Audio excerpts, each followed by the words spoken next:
ఒక అందమైన పల్లెటూరిలో జయమ్మ ఉండేది. ఆమెకి కొత్తగా పెళ్లైన రజిత, రవళి అనే ఇద్దరు కోడళ్లున్నారు. వాళ్లు బాగా తెలివైన వాళ్లు. ఇద్దరు కోడళ్లు కలిసిమెలిసి అక్క చెల్లెళ్లలా ఒకరికొకరు సాయం చేసుకుంటారు. ఈ గ్రామానికి తాగునీటి సదుపాయం ఉండదు. విద్యుత్ సరఫరా కూడా లేదు. చీకట్లో దీపాల మధ్య వీళ్లు జీవితాన్ని చీకటిగానే గడుపుతున్నారు. పట్నం వెళ్లి సరుకులు తేవడానికి బయట ఎండలు బగబగా మండుతున్నాయి. ఆ ఎండకి భయపడి బయటికి వెళ్లలేని పరిస్థితి. ఒకరోజు జయమ్మ, అమ్మా రవలి, రజిత, మీరిద్దరూ ఇంటి దగ్గర పనులన్నీ చాలా తొందరగా చేసేయండి. ఎండలు బయట బాగా పెరిగిపోతున్నాయి. నేను మన ఊరికి చాలా దూరంలో ఉన్న వాగు దగ్గరికి వెళ్లి నీళ్లు తెస్తాను. అసలే వేసవికాలం, ముందు వెళ్తే గాని చుక్క నీళ్లైనా మనకి దొరకవు. ఇక చాలా ఇబ్బంది పడతాం. ఏమత్తయ్యా, మంచినీళ్ల కోసం అంత దూరం వెళ్లి తెచ్చుకోవాలా? ఈ ఊరికి కుళాయిలుండవా? అంత దూరం నుండి నీళ్లు తేవటం చాలా కష్టం. వాటర్ ట్యాంకుతో నీళ్లు తెప్పించుకుంటే మనకి సరిపోతాయి కదా అత్తయ్యా. ఇలాంటి సమస్యలేవైనా ఉంటే ప్రభుత్వానికి కంప్లైంట్ చేస్తే వాళ్లు మనకి అన్ని సౌకర్యాలు కుదిరేలా చేస్తారు. అమ్మా, ఈ ఊరికి ఎటువంటి ఫెసిలిటీస్ ఉండవు. ఈ ఊళ్ళో ఉన్న ప్రజలంతా మట్టి మనుషులు. ఎవరూ కూడా ప్రభుత్వానికి కంప్లైంట్ ఇవ్వలేదు. పూర్వం నుండి ఆ వాగు నుండి మంచినీళ్లు తెచ్చుకుంటున్నారు. ఎండాకాలం కాబట్టి పూర్తిగా నీళ్లు దొరకక చాలా ఇబ్బంది పడుతుంటారు. ఇక మీరన్నట్టు ట్యాంకులతో నీళ్లు తెప్పించుకోవడానికి ఉన్న కాస్త మట్టి రోడ్డు కూడా సరిగ్గా లేదు. గత కొద్ది రోజుల్లో పడిన వర్షానికి మధ్యలో గుంతలు పడిపోయాయి. వాహనాలు రావటం చాలా కష్టం. సర్లే అత్తయ్యా, మేం కూడా మీతో పాటు వస్తాం. ముగ్గురం 3 బిందెలు పట్టుకుని వెళ్లి ఒకేసారి నీళ్లు తెచ్చేద్దాం. అంత దూరం మీరొక్కరే వెళ్లి నీళ్లెలా తెస్తారు? మీకెందుకమ్మా ఇంత శ్రమ? మీకిలాంటి పనులు చేయటం అలవాటు లేదుగా. ఏం పర్వాలేదత్తయ్యా, అలవాటు లేకపోయినా ఒక్కోసారి ఇలాంటి పనులు చేస్తుండాలి. అయినా పల్లెటూళ్ళలో నీళ్లు మోయటం అంటే నాకు చాలా ఇష్టం. పదండత్తయ్యా అంటూ ముగ్గురు కలిసి వాగు దగ్గరికి వెళ్లి నీళ్లు పట్టుకొస్తారు. అలా 1-2 సార్లు వెళ్లి నీళ్లు తెస్తారు. ఏంటక్కా, వాగంటే ఎక్కడో దగ్గరలో అనుకున్నా. పాపం అత్తయ్య అంత దూరం నుండి రోజు నీళ్లు మోస్తున్నారు. ఇక నుండి అత్తయ్యని అంత దూరం పంపించొద్దు. మనమే వెళ్లి రోజు నీళ్లు తీసుకొద్దామక్కా. అవును రవలి, పాపం అత్తయ్య గారు ఎంత కష్టపడుతున్నారు. అత్తయ్య గారికి ప్రతి పనిలో మనం హెల్ప్ చేయాలి. కాబట్టి ఇక నుండి ఇంటి పని, బయట పని అంతా మనమే చెయ్యాలి. అత్తయ్యని కష్టపెట్టకూడదు. అలా ఇద్దరూ మాట్లాడుకుంటూ వంట చేస్తుంటారు. బయట ఉండే ఎండకి, వంట వేడికి రజిత, రవళి ఇద్దరూ చెమటలు కక్కుతూ, ఏంటక్కా ఇంత చెమటలు పడుతున్నాయి? కనీసం ఫ్యాన్ అయినా వేసుకుందాం. బయట నుండి చిన్న గాలైనా రావట్లేదు. ఏంటి రవలి, ఈ ఊరికి కరెంటు కూడా ఉండదని అత్తయ్య గారు చెప్పారు కదా. ఒక్క పూట వంటకి మనం ఇలా అయిపోతుంటే అత్తగారు రోజూ ఎలా వండుతున్నారో ఏంటో. ఈ ఊరి ప్రజలు చాలా గ్రేట్. నీళ్లు లేకుండా, కరెంటు లేకుండా, ఫ్యాన్ లేకుండా ఎలా బతుకుతున్నారో ఏంటో. లేక లేక మనం ఇలాంటి ఊళ్ళోకొచ్చి పడ్డామేంటక్కా? మన పరిస్థితి కూడా సేమ్. అక్క, ఏదో ఒకటి చేసి గ్రామాన్ని మార్చేద్దాం. నువ్వు చెప్పింది నిజమే, కాని మనిద్దరం అనుకుంటే సరిపోదు. ఊరంతా అనుకుంటేనే జరుగుతుంది. పద, అలా కాసేపు ఏదో ఒక చెట్టు కింద కూర్చుని వద్దాం. రజిత, రవళి ఇద్దరూ కలిసి బయటికి వెళ్లారు. ఎక్కడ చూసినా నీడనిచ్చే చెట్లు కనిపించట్లేదు. ఆ వేడి గాలికి అక్కడ ఉండలేక ఇద్దరూ తిరిగి ఇంటికొచ్చేశారు. మరుసటి రోజు రజిత ఊరు బయలుదేరింది. రవళి, ఊరెళ్తున్నాను. సాయంత్రానికి తిరిగొచ్చేస్తాను. ఈలోపు ఇంటి దగ్గర ఏదైనా పనుంటే చెయ్యి. అక్క, తొందరగా వచ్చేయ్. ఏ ఫెసిలిటీస్ లేని ఈ ఇంట్లో నేనొక్కదాన్నే ఉండలేను. అలాగే, వెళ్ళొస్తానత్తయ్యా, వెళ్ళొస్తాను రవళి అంటూ రజిత ఊరెళ్తుంది. సాయంత్రం అవుతుంది. రవళి తొందరగా వంట చేస్తుంది. అలా కాసేపు రెస్ట్ కోసం బయట కూర్చుంది. ఈలోపు రజిత ఊరి నుండి ఇంటికొచ్చేసింది. వచ్చేసావా అక్క? మంచి టైంకొచ్చావు అని కంగారు పడుతూ చెప్తుంది. ఏంటి రవళి అంత కంగారు పడుతున్నావు? ఇంత ఖాళీగా కూర్చున్నావు? ఒంట్లో నీరసంగా ఉందా? లేదక్కా, ఇంట్లో పనులన్నీ అయిపోయాయి. వంట కూడా చేసేసాను. వంట కంప్లీట్ అయ్యే టైంకి గ్యాస్ అయిపోయింది. ఏం చేయాలో తెలియక ఇలా బయట కూర్చొని ఆలోచిస్తున్నా. ఈ పూటకి ఉడికి ఉడకని అన్నాన్ని తినగలం గాని ఉదయానికి వండడానికి కట్టెలు కూడా లేవు. ఎలా వంట చేసి పెడతాం? ఇక్కడ ఎక్కడా దగ్గరలో రెస్టారెంట్లు కూడా లేవు. అవునా రవలి, ఎంత పనైపోయింది. పోనీలే, నువ్వేం కంగారు పడకు. రేపు ఉదయం కాస్త తొందరగా అడవికెళ్ళి కట్టెలు తెచ్చి వంట చేద్దాం. తెల్లవారింది. రజిత రవళి ఇద్దరూ కలిసి కట్టెల కోసం అడవికి వెళ్లారు.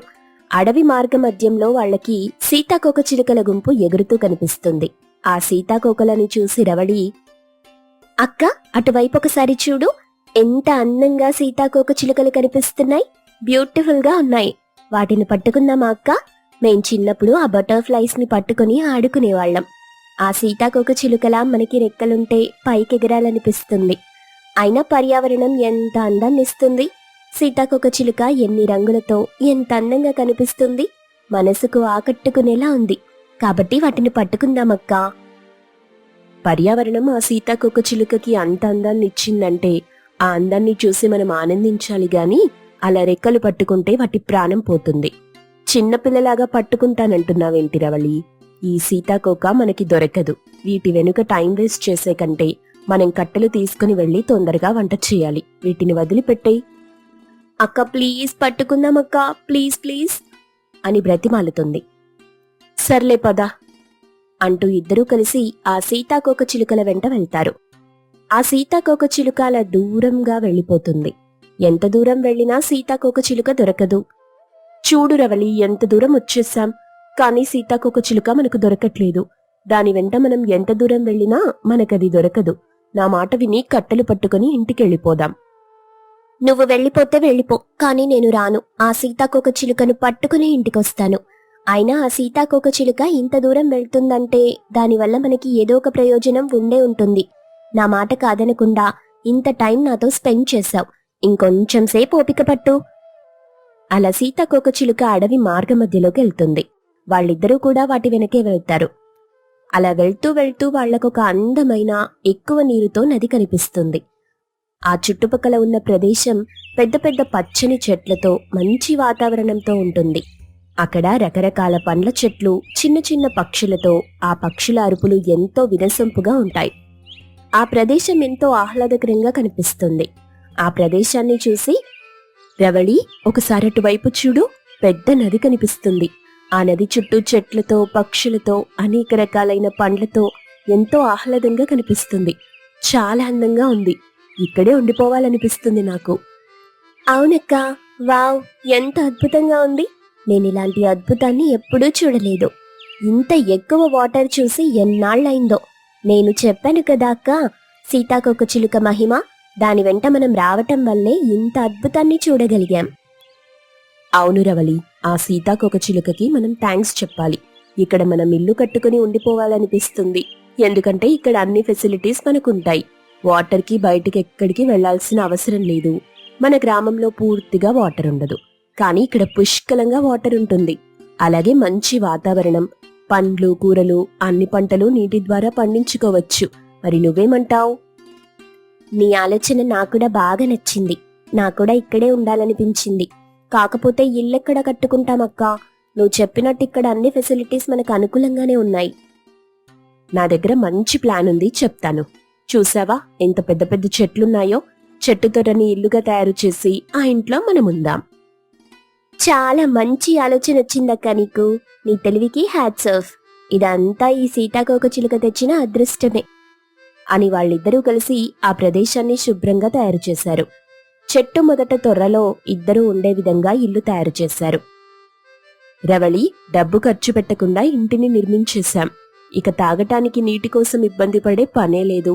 అలాగే మన ఫ్యామిలీని, వాళ్లతో పాటు మన గ్రామస్తులందరూ ఇక్కడికొచ్చి మనలా ఇల్లు కట్టుకుని నివాసం ఉంటే ఇదొక గ్రామం అవుతుంది. అప్పుడందరం కలిసి సంతోషంగా ఉండొచ్చు. అది కూడా తొందరలోనే జరుగుతుందక్కా. ఇప్పుడు మనిద్దరం కలిసి మన ఇంటికి వెళ్దాం. మన అత్తయ్యని, మన భర్తల్ని తీసుకుని ఇక్కడికొచ్చేద్దాం అని ఇద్దరూ కలిసి ఇంటికెళ్తారు. వాళ్ళిద్దరినీ చూసిన జయమ్మ, ఏంటమ్మా ఖాళీ చేతులతో వస్తున్నారు? కట్టలేవి? పొద్దుననగా వెళ్లారు, ఇప్పటికీ ఇంటికి చేరుకున్నారు. మీరేమయ్యారని మేమెంత కంగారు పడ్డాం తెలుసా? ఎందుకత్తయ్య అంత కంగారు పడ్డారు? ఇద్దరం క్షేమంగా వచ్చేసాం. ఇక కట్టెలు తెచ్చి ఇక్కడుండాల్సిన అవసరం మనకు లేదు. నది ఒడ్డున ఇల్లు తయారు చేశాం, అక్కడికే వెళ్ళిపోదాం అని జరిగిన విషయమంతా చెప్పారు. అలాగా అంటూ జయమ్మ మరియు ఫ్యామిలీ మొత్తం చెట్టు తొర్రలో నివాసముంటూ జీవనం కొనసాగిస్తున్నారు. అలా కొన్ని రోజులు గడుస్తాయి. వండుకోవడానికి సరుకుల కోసం గ్రామానికొస్తారు. వాళ్ళిద్దరినీ చూసి ఆ ఊళ్ళో ఉన్న గ్రామ ప్రజలంతా ఏంటమ్మా ఇన్ని రోజులవుతుంది, మీ ఫ్యామిలీ ఎక్కడా కనిపించట్లేదు, మీరెక్కడుంటున్నారు? అది నది ఒడ్డున ఉన్న ఒక చెట్టు తొర్ర. అక్కడ మనకి కావలసినంత నీరు, మంచి వాతావరణం, ఎంతో ఆహ్లాదకరంగా ఉంటుంది. అందుకే అక్కడుంటున్నాం. కాబట్టి మా మాట విని మాతో పాటు ఆ గ్రామానికి వచ్చేయండి. కరెంటు కోసం ప్రభుత్వానికి నోటీస్ పంపించాం. ప్రభుత్వం కూడా తొందరలో కరెంటు సౌకర్యం కల్పిస్తుందిలే. ప్రజలందరూ వాళ్ల మాటలు నమ్మి సరేనంటూ అందరూ కలిసి కొండ మధ్యలో ఉన్న గ్రామానికి వెళ్లి ఆ చెట్ల మొదలులో ఉన్న తొర్రలో ఇల్లులాగా తయారు చేసుకుని అందులో నివాసముంటారు. ప్రభుత్వం కూడా కరెంటు సౌకర్యం కల్పిస్తుంది. చేపలు పట్టుకుంటూ ఆ నదిలో ఉన్న నీటిని సక్రమంగా వాడుకుంటూ వాళ్ల జీవనాన్ని కొనసాగిస్తుంటారు. ఈ విధంగా నది ఒడ్డున చెట్టు తొర్రలో అత్తకోడళ్ల గ్రామం ఏర్పడుతుంది. ఎండాకాలం సెలవులు కావడంతో రాము చాలా సంతోషించి ఇంట్లో సంతోషంగా అటూ ఇటూ తిరుగుతూ ఉంటాడు. ఇంతలో వాళ్ల నాన్న శేఖర్ వచ్చి బయటకి వెళ్లి పిల్లలతో ఆడుకోమని చెప్పాడు. పిల్లలెవరూ లేకపోవడంతో రాము వాళ్ల నాన్నని ఆడమని అడుగుతాడు. రాము వాళ్ల నాన్నతో ఆడుకుంటూ ఉండగా, నాన్న, ఎండాకాలం సెలవులు ఇవ్వటం చాలా సంతోషంగా ఉంది. మా ఫ్రెండ్స్ అందరితో చక్కగా ఆడుకోవచ్చు. చాలా సరదాగా సంతోషంగా ఉండొచ్చు.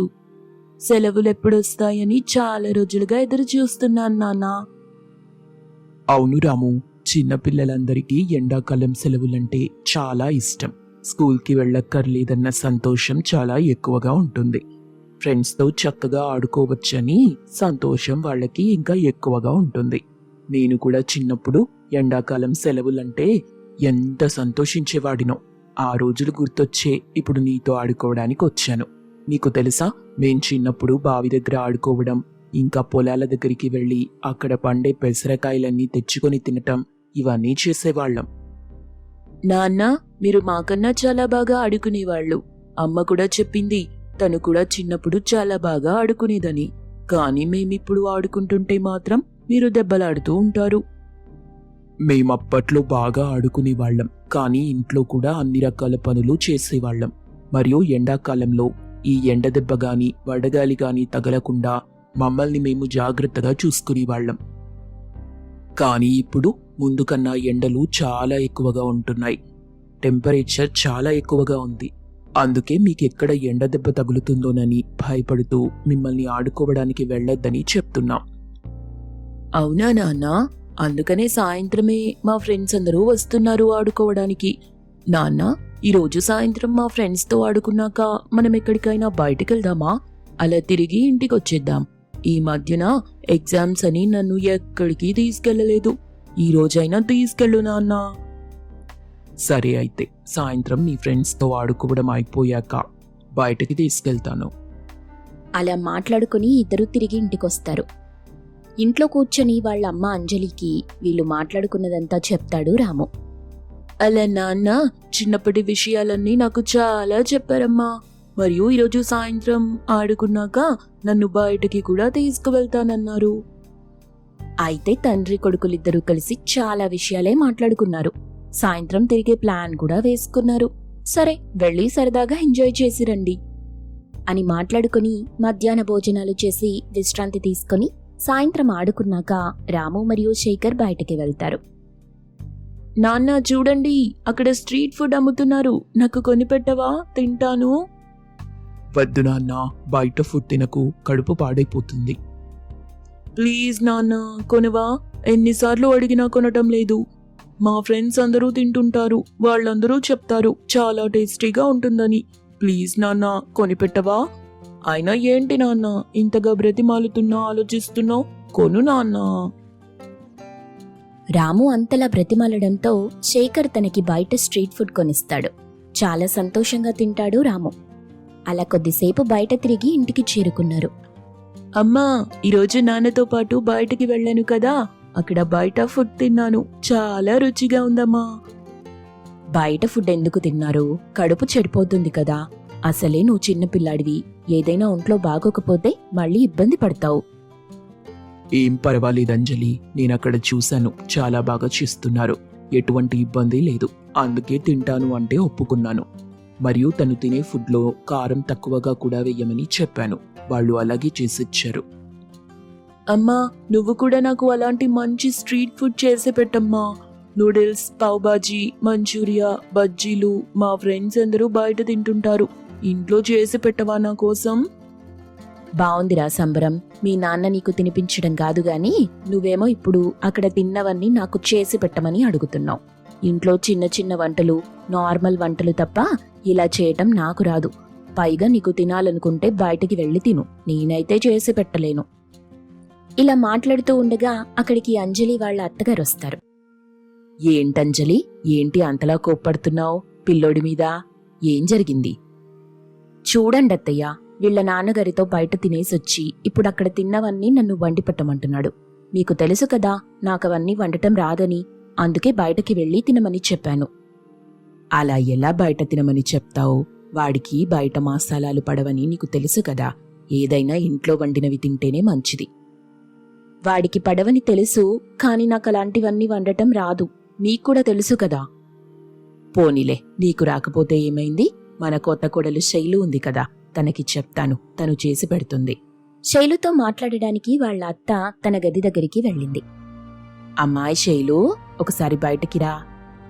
అత్తగారు పిలవగానే శైలు తన గదిలో నుండి బయటకొచ్చింది. ఏంటత్తయ్యా పిలిచారు? ఏం జరిగింది? అదేనమ్మా, మన రాము ఉన్నాడు కదా, వాడి రోజు బయట ఏదో తిన్నాడంట.